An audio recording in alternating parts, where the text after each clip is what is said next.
남편이 세상을 떠난 날 밤 당신은 무엇을 느끼셨습니까? 슬픔이었습니까? 두려움이었습니까? 아니면 말로 표현할 수 없는 그 어떤 언어로도 담아낼 수 없는 고요한 공허함이었습니까? 저는 105년을 살았습니다. 그 긴 세월 동안 수많은 이별을 목격했고 수많은 사람들이 사랑하는 이를 먼저 떠나보낸 뒤 어떻게 살아가는지를 지켜봤습니다. 그리고 저는 한 가지 사실을 압니다. 인생에서 가장 견디기 어려운 고통은 죽음 그 자체가 아닙니다. 그것은 죽음이 지나간 자리에 남겨진 삶입니다.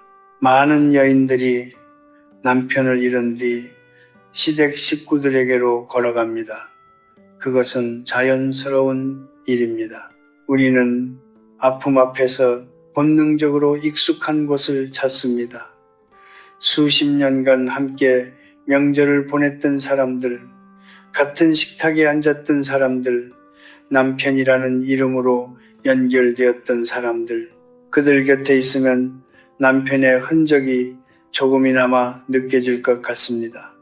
그 온기가 그리워서, 그 연결이 끊기는 것이 두려워서 당신은 더 가까이 다가갑니다. 그런데 저는 오늘 당신께 한 가지 불편한 진실을 말씀드려야 합니다.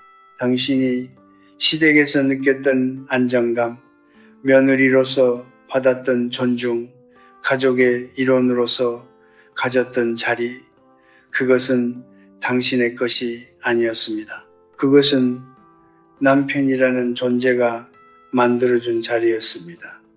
그는 살아있는 것만으로도 당신 옆에 보이지 않는 울타리가 되어 주었습니다.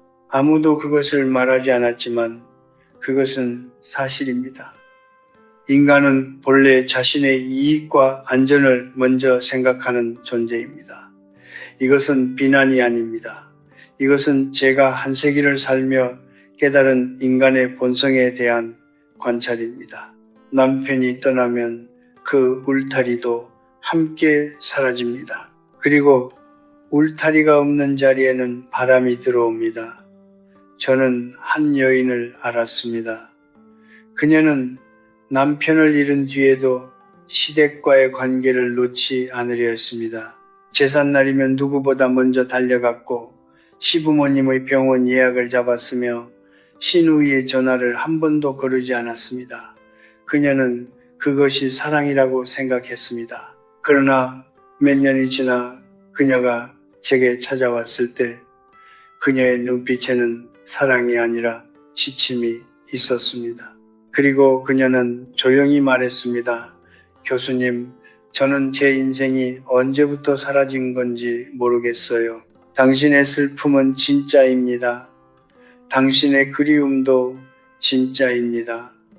그러나 슬픔을 잘못된 방향으로 가져가면 그것은 당신을 치유하지 못합니다. 오히려 당신을 서서히 지워버립니다. 오늘 저는 당신께 도망치라고 말하는 것이 아닙니다. 냉정해지라고 말하는 것도 아닙니다. 저는 당신께 묻고 싶습니다. 남편이 떠난 뒤 당신은 당신 자신을 위해 단 하루라도 살았습니까? 당신의 아침이 오직 당신의 것이었던 날이 있었습니까? 105년을 살며 저는 이것을 배웠습니다. 스스로를 지키는 사람만이 사랑했던 일을 진정으로 기릴 수 있습니다. 그리고 그 시작은 어떤 관계로부터 거리를 두어야 하는지를 아는 것입니다. 지금부터 그 이야기를 함께 나누겠습니다. 제가 30살이었을 때 저는 인간관계란 가까울수록 좋은 것이라 믿었습니다. 가족은 언제나 편이 되어줄 것이라 믿었고 혈연으로 이어진 사람들은 결코 서로를 해치지 않는다고 믿었습니다. 그러나 90을 넘기고 나서야 저는 비로소 알았습니다. 가장 깊은 상처는 언제나 가장 가까운 곳에서 옵니다. 그리고 그것은 아기에서 비롯되는 것이 아닙니다.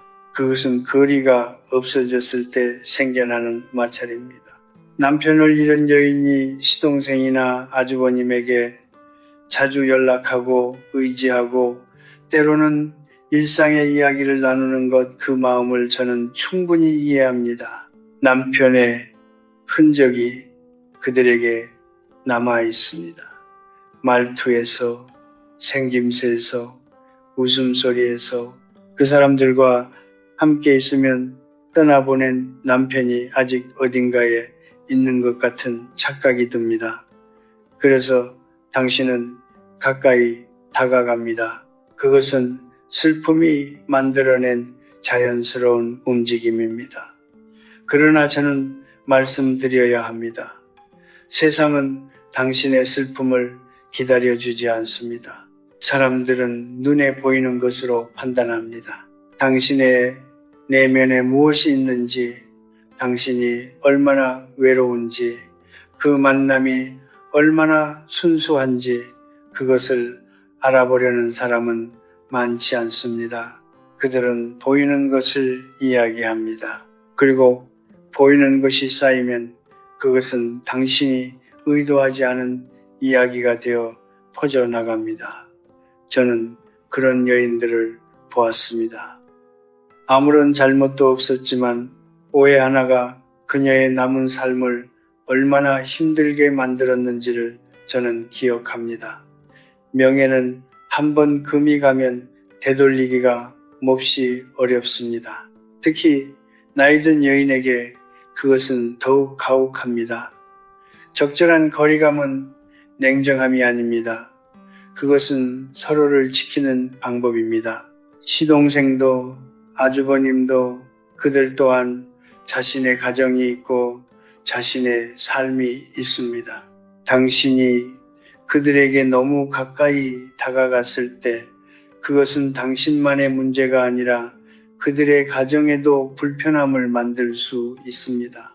진정한 배려는 때로 거리를 유지하는 것입니다. 웃으며 안부를 묻고 명절에 조용히 이해를 갖추고 그 이상은 각자의 삶으로 돌아오는 것, 그것이 서로의 품위를 지키는 관계입니다. 이제 두 번째 이야기를 드리겠습니다. 시부모님에 대한 효도입니다. 며느리의 도리란 무엇입니까? 많은 분들이 이 질문 앞에서 오랫동안 멈춰섭니다. 저는 한 여인을 기억합니다. 그녀는 남편이 세상을 떠난 뒤에도 시어머니의 병수발을 혼자 도맡았습니다. 몇 년이고 묵묵히 주변 사람들은 그녀를 훌륭하다 했습니다. 그러나 그 사이 그녀의 건강이 무너졌고 그녀 자신의 노후를 위해 준비해 두었던 것들이 하나씩 사라졌습니다.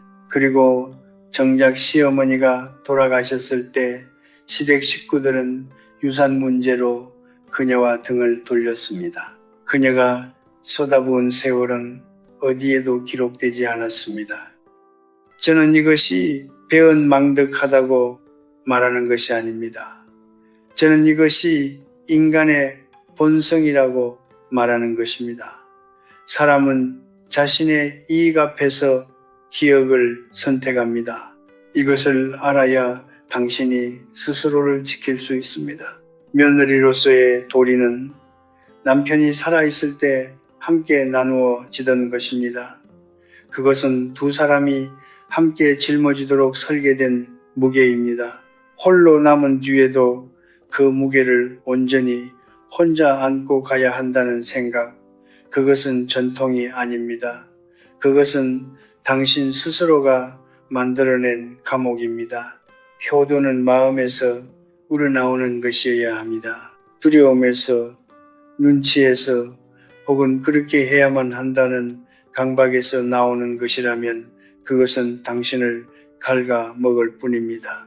당신이 건강하고 당신이 평온하고 당신이 자신의 삶을 살아가는 것, 그것이 먼저입니다. 자신을 잃으면서까지 지켜야 할 의무는 이 세상에 없습니다. 당신의 남은 시간은 소중합니다. 아니, 더 정확히 말씀드리겠습니다. 당신의 남은 시간은 당신이 생각하는 것보다 훨씬 더 소중합니다. 관계에 있어 가장 현명한 태도는 이것입니다. 예의를 지키되 의무로 짓눌리지 않는 것, 따뜻하되 경계를 잃지 않는 것, 그리고 언제나 자신을 마지막이 아닌 처음에 두는 것. 제가 50대에 한 친구가 있었습니다. 그는 매우 총명하고 성실한 사람이었습니다. 그러나 그는 평생 단 한 번도 자신이 원하는 것을 먼저 선택하지 못했습니다. 무언가를 결정할 때마다 주변을 살폈고 가족의 눈치를 봤으며 누군가의 승인을 기다렸습니다. 그가 세상을 떠나던 날 그의 얼굴에는 평온함이 없었습니다. 저는 그 표정을 아직도 기억합니다. 그것은 살다 간 사람의 얼굴이 아니라 살아보지 못한 사람의 얼굴이었습니다. 남편을 잃은 뒤 많은 여인들이 비슷한 길로 걸어 들어갑니다. 재혼을 생각하면서도 시댁의 반응이 두렵습니다. 집을 옮기고 싶어도 시누이가 어떻게 말할지 걱정됩니다. 재산을 어떻게 쓸지, 어디서 살지, 누구를 만날지 그 모든 선택 앞에서 자신도 모르게 허락을 구하는 자세가 몸에 배어 있습니다. 그리고 그 허락은 끝내오지 않습니다. 오히려 그 허락을 기다리는 동안 당신의 시간은 조용히 흘러가 버립니다. 저는 묻고 싶습니다. 남편이 살아있을 때에도 당신은 그의 가족에게 당신의 삶을 보고해야 했습니까? 아마 그렇지 않았을 것입니다. 남편이라는 존재가 그 경계를 자연스럽게 지켜주었기 때문입니다. 그런데 그가 떠난 뒤 왜 그 경계마저 함께 사라진 것처럼 느껴집니까? 그것은 당신이 약해졌기 때문이 아닙니다. 그것은 누군가가 그 빈자리를 파고들었기 때문입니다. 사람은 공백을 채우려는 본능이 있습니다. 남편이 떠난 그 자리에 시누이가 들어오고 시댁 친지가 들어오고 때로는 아무 상관도 없는 사람들의 의견이 들어옵니다. 그들이 나쁜 사람이라서가 아닙니다. 그것이 인간의 본성입니다. 경계가 없는 곳에는 반드시 누군가가 채워 들어옵니다. 그러므로 당신이 먼저 그 경계를 세워야 합니다. 부드럽게 그러나 분명하게 재우는 당신의 권리입니다. 어디서 살지는 당신이 결정합니다. 재산을 어떻게 쓸지는 당신의 판단입니다. 하루하루의 선택이 당신의 것입니다. 이것은 이기심이 아닙니다. 이것은 당신이 살아있다는 증거입니다. 저는 한 여인의 이야기를 떠올립니다. 그녀는 남편이 세상을 떠난 뒤 오랫동안 혼자 살고 싶었습니다. 조용한 곳으로 이사해서 자신이 좋아하는 꽃을 키우고 오후에는 책을 읽고 싶었습니다. 그것은 너무나 소박한 꿈이었습니다. 그러나 그녀는 몇 년을 망설였습니다. 시누이가 뭐라 할지, 시어머니가 섭섭해 하실지, 동네 사람들이 어떻게 볼지가 두려웠기 때문입니다. 결국 그녀가 용기를 내어 이사한 것은 1년이 훌쩍 넘은 뒤였습니다. 그녀는 새 집 마당에 첫 번째 꽃을 심으면서 이렇게 말했습니다. 왜 이것을 짐작하지 못했을까요? 저는 그 말을 들으며 가슴이 먹먹했습니다. 그녀에게는 아직 몇 년이 남아 있었지만 이미 너무 많은 시간이 지나 있었습니다. 사생활은 사치가 아닙니다. 사생활은 당신이 당신으로 존재할 수 있는 마지막 공간입니다. 누군가가 당신의 일상을 묻고 당신의 선택을 평가하고 당신의 결정에 의견을 보태려 할 때 당신은 그것을 정중하게 그러나 단호하게 막아야 합니다. 설명할 의무도 없고 이해시킬 책임도 없습니다. 당신의 인생은 당신이 책임지는 것이기 때문입니다. 많은 분들이 이 말을 들으면 불편함을 느낍니다. 그것은 우리가 오랫동안 관계를 위해 자신을 낮추는 것이 미덕이라고 배워왔기 때문입니다.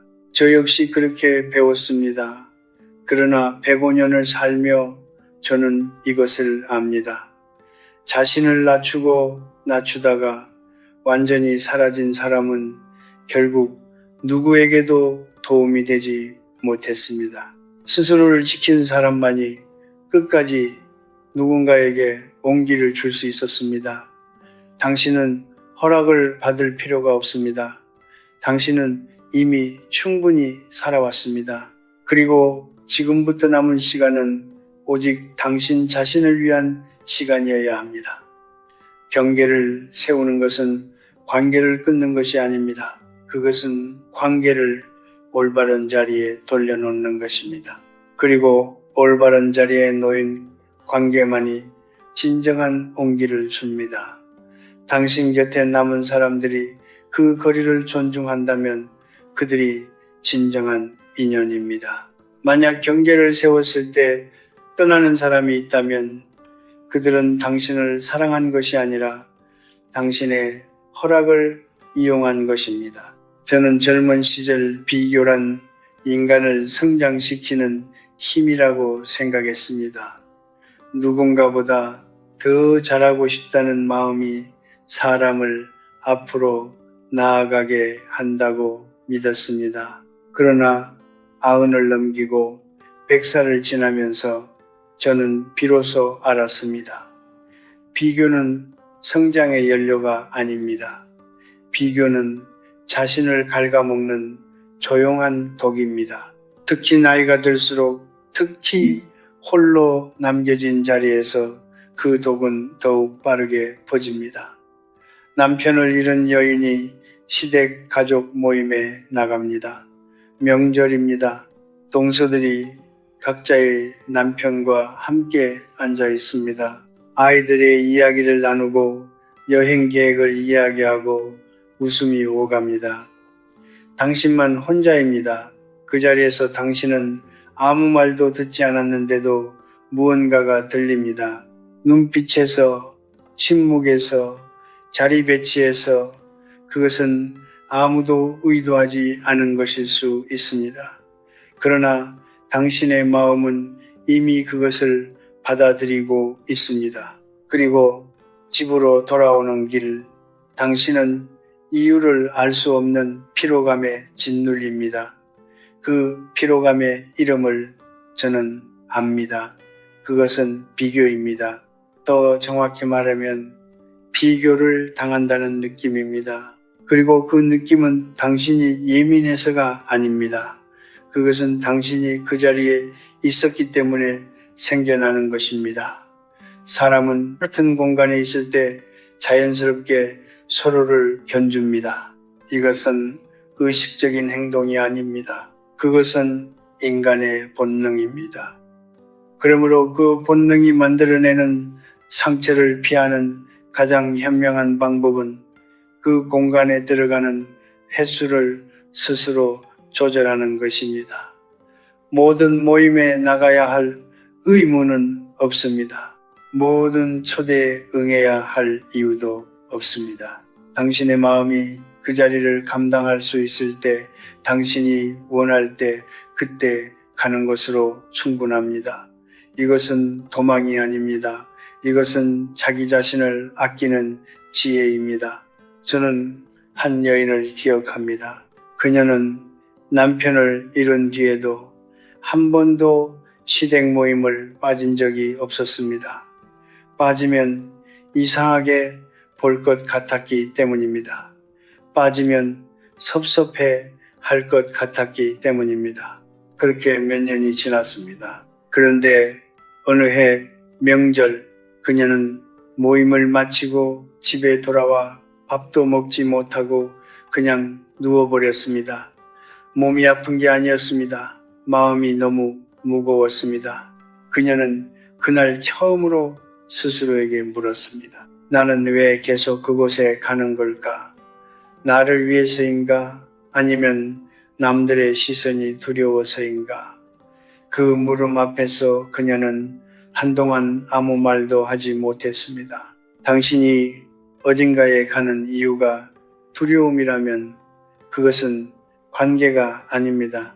그것은 속박입니다. 이제 5번째 이야기를 드리겠습니다. 돈입니다. 저는 평생 돈을 숭배하지 않았습니다. 그러나 저는 돈이 무엇인지를 압니다. 돈은 행복을 사는 수단이 아닙니다. 돈은 노년의 존엄을 지키는 마지막 보루입니다. 이것은 제가 105년을 살며 가장 뼈저리게 배운 것 중 하나입니다. 시댁 친척 중 누군가가 찾아옵니다. 사정이 있다고 합니다. 딱하다고 합니다. 당신은 마음이 약해집니다. 평생 정을 나눠온 사람들이기 때문입니다. 그리고 당신은 내어줍니다. 한 번 또 한 번 그것이 쌓입니다. 그런 사이 당신의 노후를 위해 아껴둔 것들이 조금씩 사라집니다. 그리고 어느 날 당신이 진짜 도움이 필요해졌을 때 그 자리는 비어 있습니다. 저는 이것을 무수히 보았습니다. 줄 때는 당연하다는 듯 받아가고 없다고 할 때는 어느새 멀어지는 사람들. 그들이 나쁜 사람이라서가 아닙니다. 사람은 자신의 필요 앞에서 먼저 행동합니다.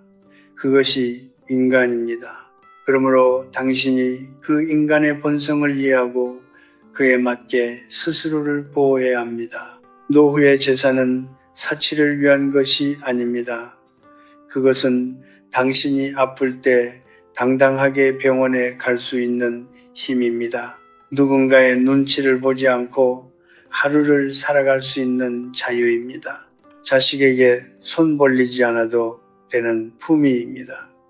그 품위를 지키는 것이 인색함이 아닙니다. 그것은 당신이 마지막까지 인간으로서의 존엄을 지키는 행위입니다.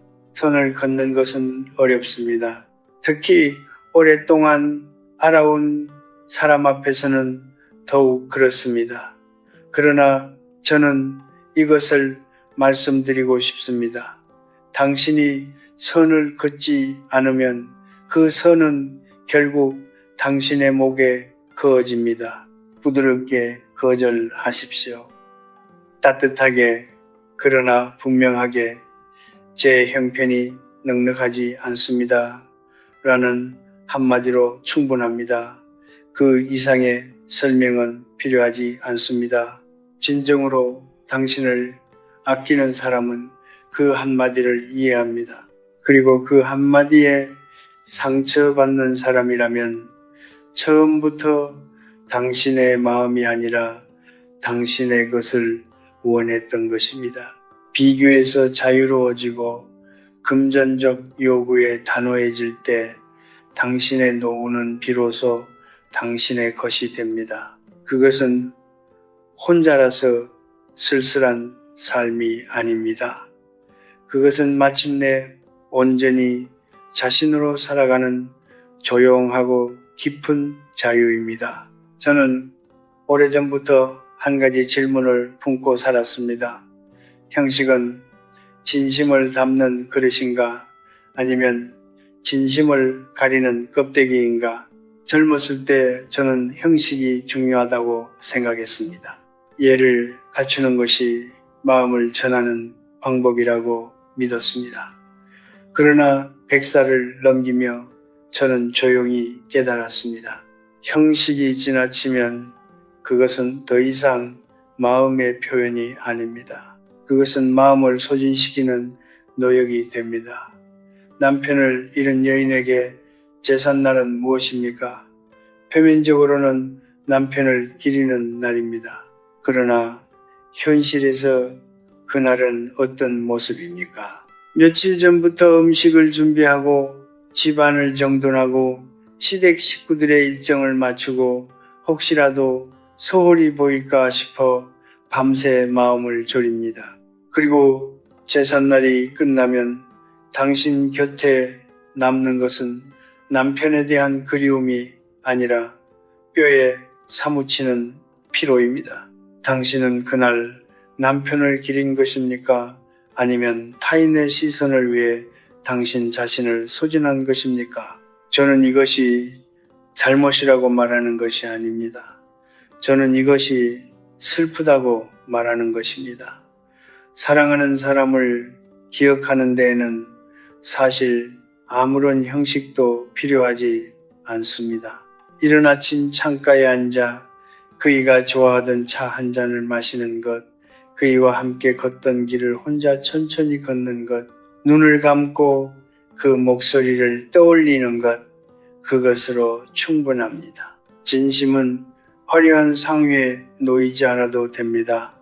진심은 당신의 가슴 안에 있습니다. 그리고 그것은 아무도 빼앗아 갈 수 없습니다. 저는 한 여인의 이야기를 기억합니다. 그녀는 남편이 세상을 떠난 뒤 10년 넘게 혼자 제사를 지냈습니다. 시댁 식구들은 멀리 살았고 자식들은 바빴습니다. 그녀는 매년 혼자 음식을 장만하고 혼자 상을 차리고 혼자 절을 올렸습니다. 그것이 당연한 것이라 생각했기 때문입니다. 그러나 어느 해 겨울 그녀는 제사 준비를 하다가 주방 바닥에 쓰러졌습니다. 다행히 크게 다치지는 않았지만 그날 그녀는 병원 침대에 누워 처음으로 스스로에게 물었습니다. 나는 지금 누구를 위해 이러고 있는 것인가? 남편은 내가 이렇게 쓰러지기를 바랬을까? 그 물음의 답을 그녀는 이미 알고 있었습니다. 형식에는 힘이 있습니다. 그러나 그 힘은 당신을 지탱하는 방향으로 써야 합니다.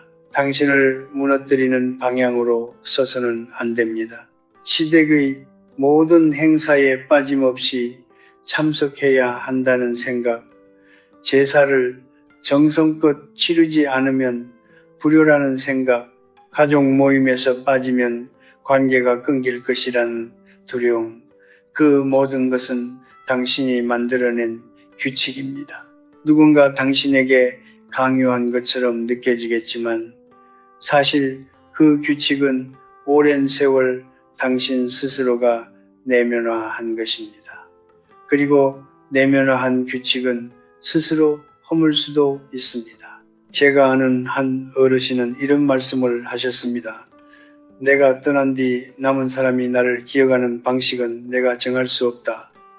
그러나 내가 살아있는 동안 그 사람이 행복한지는 내가 바랄 수 있다. 저는 그 말이 오래도록 마음에 남았습니다. 당신의 남편도 아마 같은 마음이었을 것입니다. 그이는 당신이 자신을 기리는 형식에 묶여 남은 삶을 소진하기를 바라지 않았을 것입니다. 그이는 당신이 건강하고 당신이 웃고 당신이 당신답게 살아가기를 바랐을 것입니다. 남은 시간과 건강은 한번 잃으면 되돌아오지 않습니다. 특히 나이가 든 몸은 젊은 시절처럼 회복되지 않습니다. 오늘 무리해서 내일을 잃는 것은 어리석은 선택입니다. 당신의 몸이 먼저입니다. 당신의 평온이 먼저입니다. 형식은 그 다음입니다. 의무에서 벗어난다는 것은 무책임한 것이 아닙니다. 그것은 오히려 당신이 남은 삶에 진심으로 임하겠다는 선언입니다. 당신이 건강하게 오래 살아가는 것, 그것이 떠난 사람을 기리는 가장 깊은 방식입니다. 거창한 상차림이 아니라 당신이 오늘도 살아서 걷고 숨쉬고 웃는 것, 그것이 당신의 남편에게 드리는 가장 아름다운 추모입니다. 형식을 내려놓으십시오. 그리고 그 자리에 당신 자신을 올려놓으십시오. 당신은 그럴 자격이 있습니다.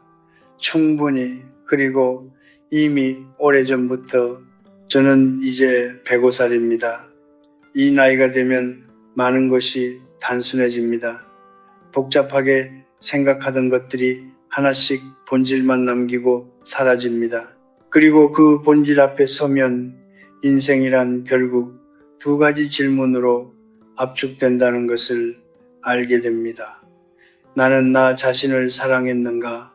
그리고 나는 내가 받은 시간을 진심으로 살았는가? 오늘 저는 오랫동안 이야기를 나눴습니다. 시동생과의 거리에 대해, 혼자 짊어진 효도에 대해, 허락을 구하지 않아도 되는 당신의 삶에 대해, 비교의 상처와 재산의 보루에 대해, 그리고 형식의 무게를 내려놓는 것에 대해 이 모든 이야기의 중심에는 단 하나의 진실이 있습니다. 당신은 남편이 떠난 뒤에도 살아가야 한다는 것, 그리고 그 삶은 누군가를 위한 삶이 아니라 마침내 온전히 당신 자신을 위한 삶이어야 한다는 것입니다. 사랑하는 이를 잃는다는 것은 인간이 겪을 수 있는 가장 깊은 고통 중 하나입니다. 저도 압니다. 저 역시 소중한 사람들을 먼저 떠나보냈습니다. 그 자리에 남겨진 사람의 마음이 어떤지를 저는 압니다. 세상이 한순간에 색을 잃어버리는 것 같은 느낌, 아침에 눈을 떴을 때 그이가 없다는 사실이 다시금 가슴을 짓누르는 느낌, 익숙하던 것들이 갑자기 낯설어지는 느낌, 그 고통은 부정할 수 없는 것이고 서두를 수 있는 것도 아닙니다. 그러나 저는 이것을 압니다. 고통은 머무는 것이 아닙니다. 고통은 흘러가는 것입니다. 다만 흘러가도록 내버려 두어야 합니다. 그것을 붙잡으려 하거나 엉뚱한 방향에서 위로를 찾으려 하거나 관계에 매달려 그 빈자리를 채우려 할 때 고통은 흐르지 못하고 당신 안에 고여버립니다. 그리고 고인 것은 언젠가 반드시 썩습니다. 흘려보내십시오. 천천히 당신의 속도로. 그리고 그 자리에 당신 자신을 채우십시오. 당신이 오래전에 좋아했지만 잊고 지냈던 것들, 하고 싶었지만 미뤄두었던 것들, 혼자서도 충분히 아름다운 것들로 그 자리를 채우십시오. 새벽의 고요함 속에서 혼자 마시는 따뜻한 차 한 잔, 아무도 없는 오후에 천천히 걷는 골목길, 오래된 책 한 권을 무릎에 올려놓고 보내는 조용한 저녁, 이것들이 작아 보일 수 있습니다. 그러나 저는 압니다. 이 작은 것들이 모여 인간의 품위를 만들어냅니다.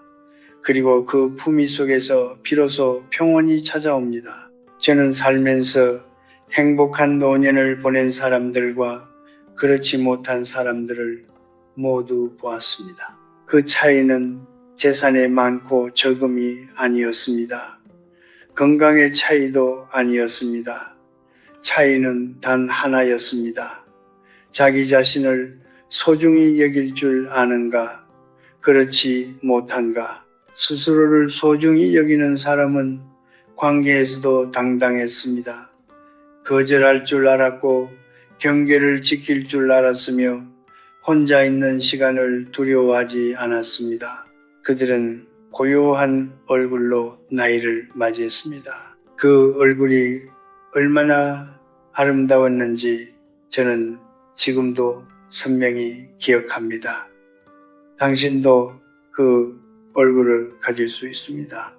지금 당신이 어떤 자리에 있든 몇 살이든 얼마나 지쳐있든 지금 이 순간부터 시작할 수 있습니다. 대단한 결심이 필요한 것이 아닙니다. 오늘 하루 누군가의 시선이 아닌 당신 자신의 마음에 귀를 기울이는 것으로 충분합니다. 오늘 하루 한 가지 관계에서 조금 더 거리를 두는 것으로 충분합니다. 오늘 하루 당신이 당신에게 다정한 것으로 충분합니다. 떠난 남편을 진정으로 기리는 방법은 그 일을 위해 당신을 소진하는 것이 아닙니다.